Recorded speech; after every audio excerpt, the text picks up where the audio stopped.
Bon ben voilà, ça y est, comme tu as pu voir, tout le doublage qui restait à faire est fini. Maintenant que ça c'est fini, ben on n'a plus qu'à passer aux cloisons. Il me reste plus que ça à faire, donc mes cloisons et mes ébrasements de chaque porte et fenêtre. Donc les cloisons, je les ai tracées hier, tu verras peut-être pas trop au sol, mais tu vois, j'ai reporté au plafond. Donc ici, pour avoir un maximum d'espace dans cette chambre-là, comme c'est la plus petite des 4 chambres, ben là, on va décaisser un petit peu comme ça, pour gagner un petit peu d'espace qu'elle puisse mettre son bureau dans cette partie-là. Ici, on va avoir la porte. Là, on est obligé de laisser un bout de cloison, ben forcément pour le radiateur.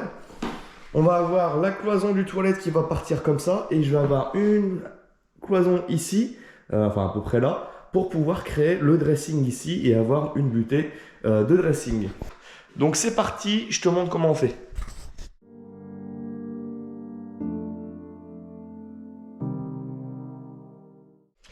Donc là, ça y est, c'est parti pour les cloisons. Donc déjà, premier point, moi, toutes mes cloisons, je les fais en rail et montant de 70 mm. Je prends pas du M48. Pourquoi? Deux raisons. La solidité. Tu verras que le M48, quand tu pousses un peu dessus avec ton épaule, ça bouge. Avec du 70, beaucoup moins. Et surtout, ça te permet de mettre une isolation un peu plus importante pour l'isolation acoustique et phonique, surtout quand c'est des cloisons de chambre. Donc après, soit tu fais ça, soit tu doubles tes plaques. Là, je ne vais pas m'embêter à doubler mes plaques, mais je vais mettre des montants et des rails plus importants. Donc là, le but, ça va être de faire le rail. Donc le rail, c'est celui-ci, qui est comme ça, et le montant, c'est celui-là. Tu vois, lui, il est courbé, il est renforcé en fait, pour avoir un meilleur maintien. Donc je vais mettre mes rails bas et haut déjà pour me faire mon cadre et venir glisser après mes montants dedans. Donc là, je vais pas faire tous mes montants d'un coup. Je vais déjà préparer cloison par cloison, mais je peux déjà mettre mes rails. Mais ça, je vais t'expliquer comment je fais et pourquoi je le fais. Donc là, le but, ça va être...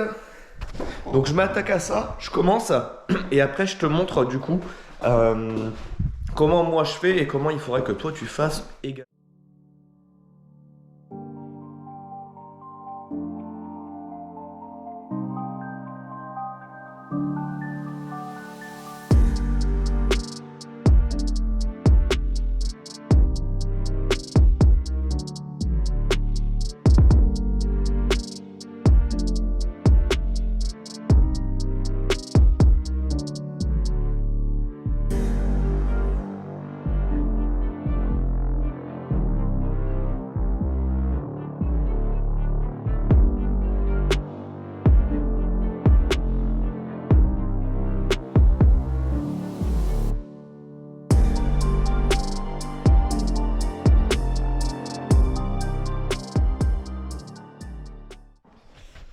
Bon, ça y est, le raillage, tu vois, d'un côté est terminé. Alors, je t'explique comment je procède. Là, je ne ferraille pas tout en même temps. Pourquoi? Parce que là, je veux faire ce morceau-là en premier, parce que ici, je vais avoir un petit bout. Et si je faisais déjà cette cloison-là, il me resterait vraiment qu'un tout petit bout, ça n'aurait pas été top. Donc, là, ce que je vais faire, c'est qu'ici, je vais déjà plaquer ce côté-là et le côté intérieur avant de railler là. Pourquoi? Ben, avant de faire tes raillages dans tes angles extérieurs ou angles rentrants, peu importe, il faut toujours que tu penses que avant de fixer ton rail ici, il faut que tu viennes déjà mettre ta plaque de plâtre. Pourquoi? Plusieurs raisons. 1, ça va renforcer tout l'ensemble de ta structure. 2, si je mettais mon rail déjà ici contre celui-ci, je n'aurais pas pu visser la plaque que je vais venir mettre là dans ce rail-là. Donc j'aurais été obligé de remettre un autre rail ici, ce qui n'aurait servi à rien. Donc quand je fais mon raillage au sol, je pense toujours à laisser un jour d'au moins 1,3 mm pour pouvoir glisser ma plaque entre les deux et après venir mettre mon montant ici. Ça, c'est vraiment important de penser à le faire quand tu fais du raillage de cloison. Donc là, c'est fait. Maintenant, ce que je vais faire, eh bien, tout simplement, je vais venir mettre ma plaque en entier ici, faire ma découpe de porte, faire pareil de l'autre côté, faire ma découpe de porte et là, je serai tranquille. Donc je me lance là-dessus, je plaque ce côté-là, et une fois que j'aurai plaqué, là je vais pouvoir venir faire cette partie-là. Par contre, ce que je vais penser à faire, c'est avant de faire mon raillage de tous mes montants, je vais penser à couper ma plaque et à la rentrer dans le toilette avant de mettre tous mes montants. Parce qu'une fois que j'aurai mis tous mes montants, je vais être bloqué, je ne pourrai pas passer ma plaque et je ne pourrai pas la passer par la porte. Donc je serais obligé de faire des bouts, ce qui serait quand même bien dommage. Donc ça, faut y penser sur les petits raclements comme ça, là où tu n'as pas de place dans les toilettes par exemple, hein, comme ici. Et ben pense à faire l'intérieur de ta cloison avant, ou bien d'y passer ta plaque pour ne pas être embêté au moment où tu auras raillé. On ne sait jamais.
Tiens, petite astuce.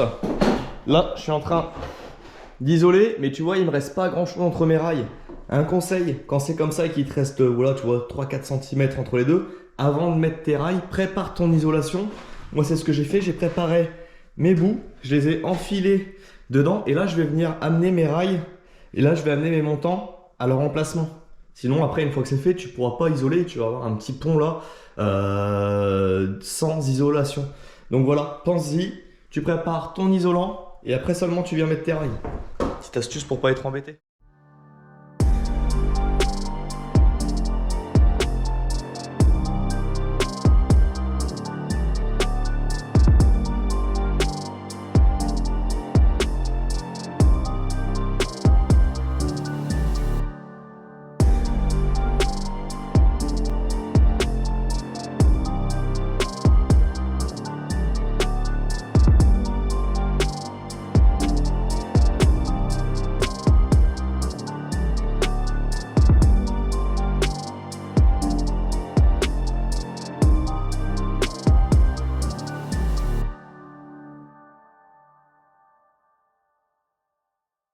Bon, ça y est, le caisson est enfin terminé.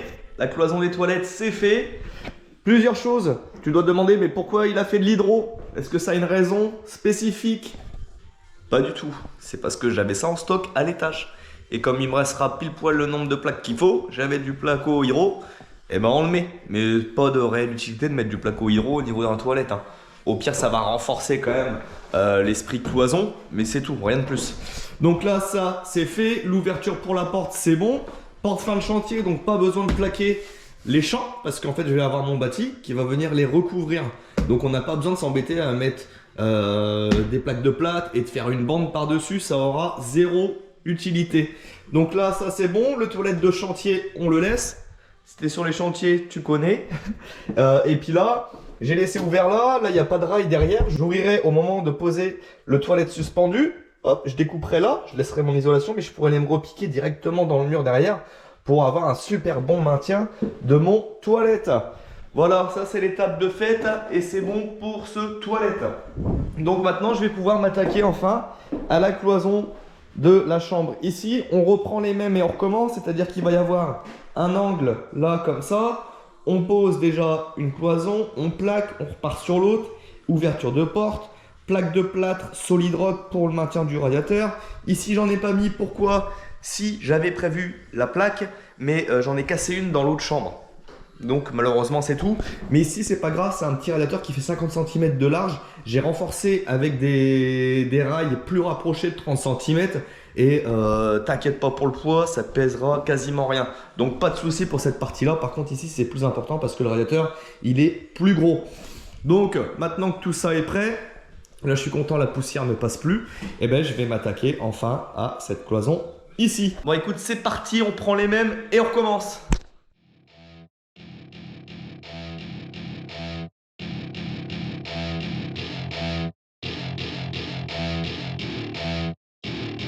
Welcome to my party, we're just getting started. A life is a dream or a nightmare scarring. Hand me a drink cause I think I'm going all in. Get me a shrink who can catch me when I'm falling. Cover up my scars, flip the handlebars. Crashing in my car, wake up in a bar. I'll be a superstar, just on my avatar. This world is so bizarre, empty out the reservoir.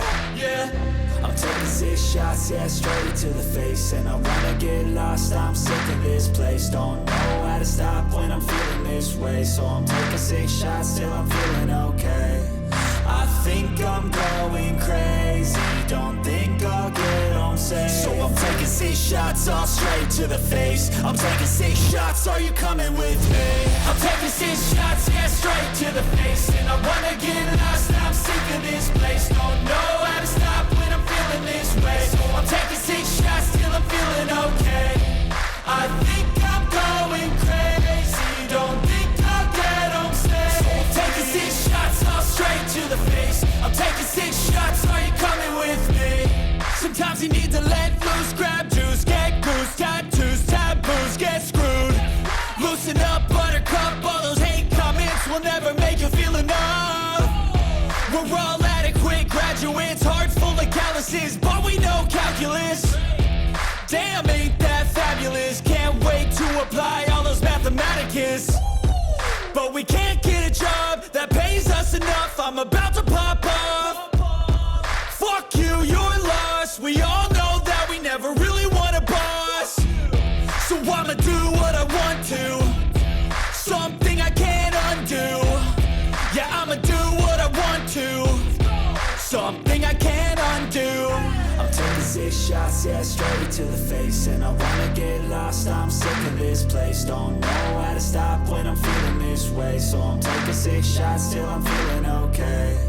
I think I'm going crazy, don't think I'll get home safe. So I'm taking 6 shots, all straight to the face. I'm taking 6 shots, are you coming with me? I'm taking 6 shots, yeah, straight to the face. And I wanna get lost, I'm sick of this place. Don't know how to stop when I'm feeling this way. So I'm taking 6 shots till I'm feeling okay.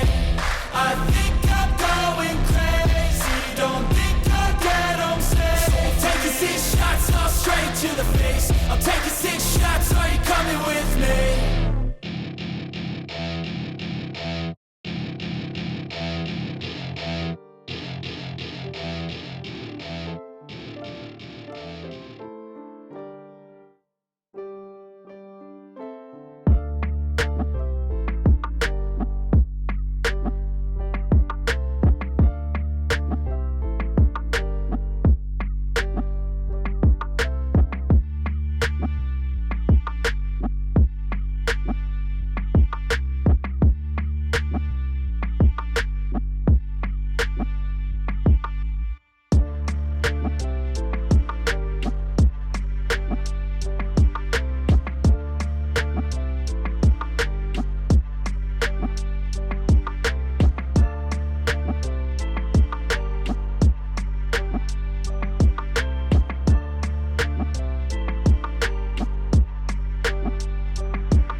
answer to everything.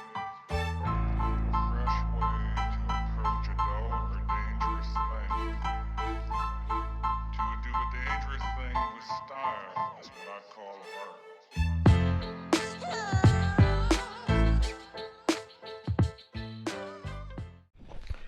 Bon ça y est, c'est le lendemain et comme t'as vu tout est fini. Alors je t'ai pas montré hier soir parce qu'il faisait à moitié nuit, ça serait pas top pour toi. J'ai nettoyé aussi tout le chantier, j'ai tout redescendu parce que ça y est, la pose des plaques de plâtre est enfin terminée pour toute cette partie de l'étage.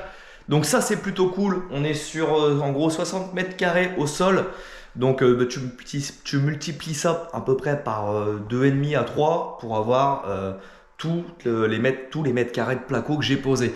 Donc ça en fait quand même pas mal avec toutes les cloisons. J'essaierai de te faire un petit calcul à la fin de cette vidéo pour te montrer un petit peu tout ce qu'il y avait à poser et combien de temps j'ai mis pour poser tout ça.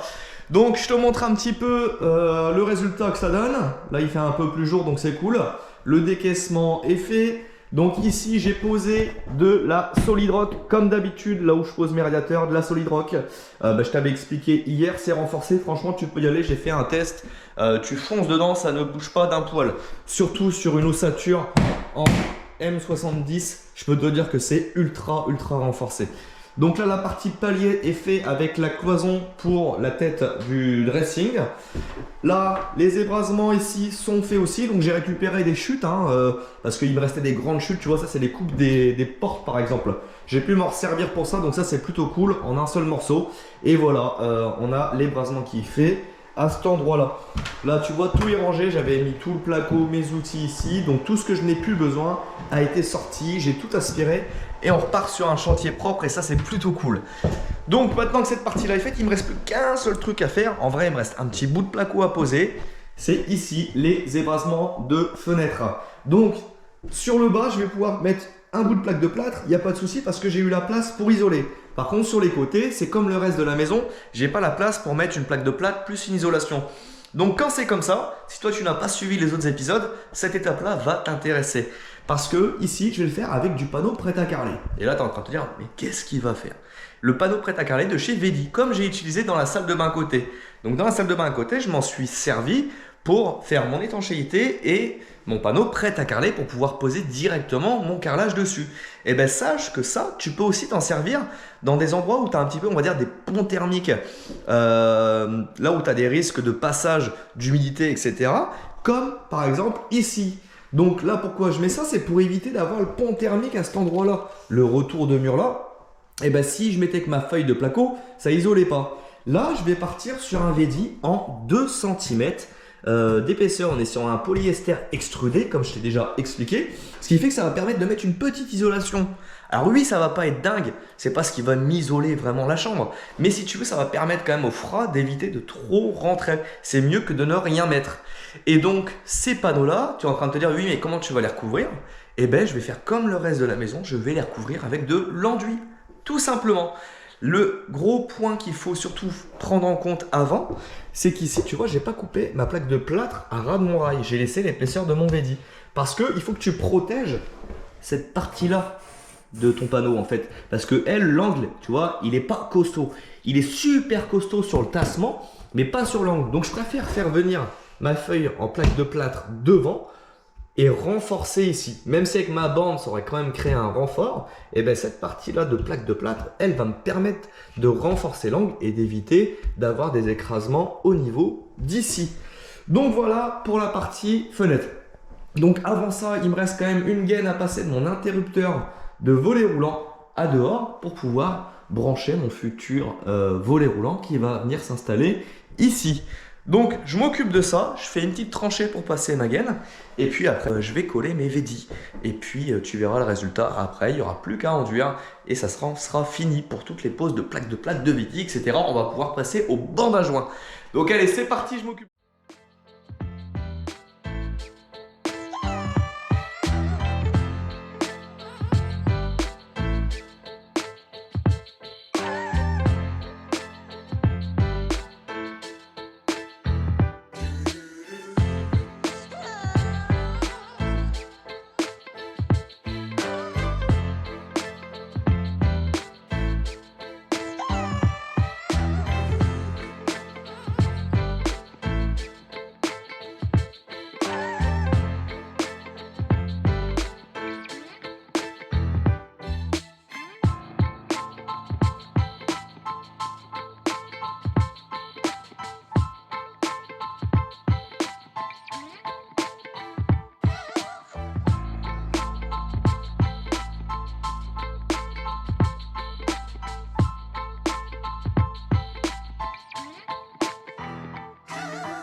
Bon ben voilà, ça y est, c'est terminé.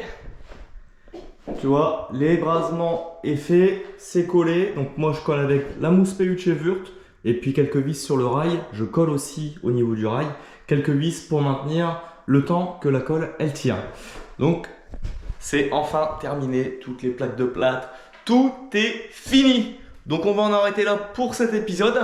Ça sera déjà, je pense, pas mal de boulot, pas mal d'images, pas mal de vidéos pour vous. Et du coup, prochain épisode, on se retrouve sur la pose des bandes à joints de tout l'étage. Je vais te remontrer des techniques qui changent un petit peu du bas, des nouveaux outils aussi, des petits cadeaux que je me suis fait là dernièrement. Et j'ai hâte de les essayer pour te montrer en même temps tout ça. Donc sur ce, moi je vous dis à dimanche prochain. N'oublie pas, si t'as kiffé, un petit like, un com. Et si tu veux même être fou, abonne-toi, ça fait toujours plaisir. Allez, à dimanche prochain les bros.